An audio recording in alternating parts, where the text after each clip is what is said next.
On behalf of the Council of the Institute and on my personal behalf, I wish you all a very happy Independence Day.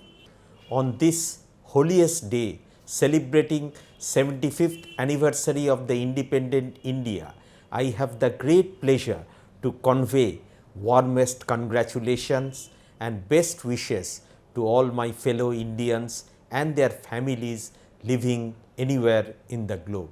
Today we cherish the ones who made our independence possible. Let's keep the memories of all those people who sacrificed their lives for making our country alive. Let us honor the struggles of many brave hearts who fought for the country's freedom.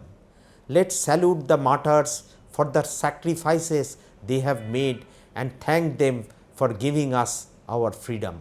This is the day which gives us an opportunity to pay homage to our freedom fighters and martyrs whose sacrifices have enabled us to live an independent nation.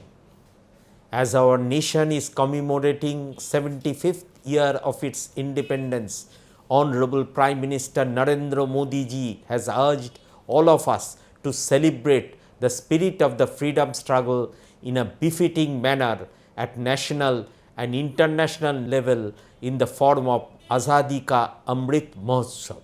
With freedom in mind, faith in our hearts, memories in our soul, let's salute the nation on this Independence Day.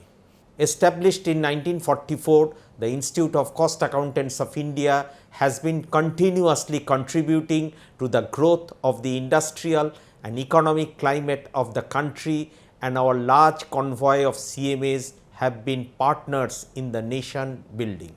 During this long journey, there has been a positive paradigm shift and our profession has evolved to reach greater heights.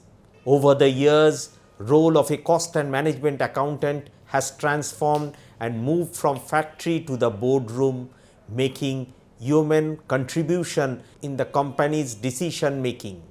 CMAs have added many milestones in the field of taxation, corporate laws, arbitration, insolvency professional, valuer, independent director, banking, insurance, etc.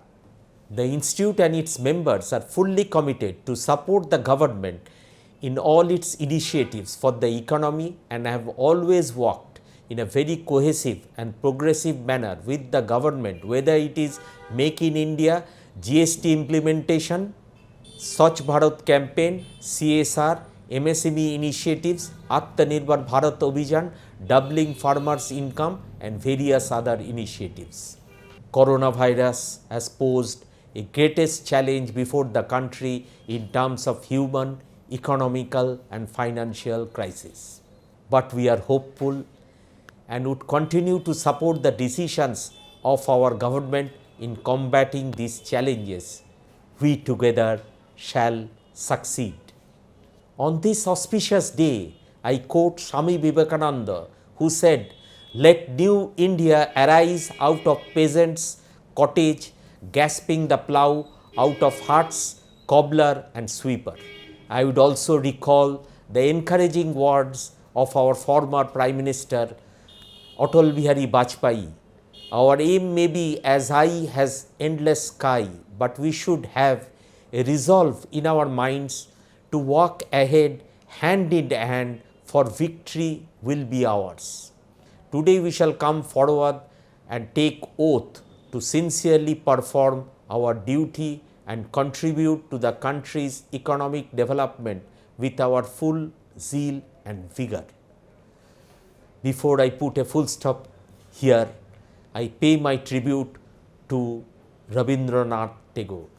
Where the mind is without fear and the head is held high, where knowledge is free, where the world has not been broken up into fragments by narrow domestic worlds, where words come out from the depth of truth, where tireless striving stretches its arm towards perfection, where the clear stream of reason has not lost its way into the dreary desert sand of dead habit, where the mind is led forward by thee into ever-widening thought and action, into that heaven of freedom, my father, let my country awake.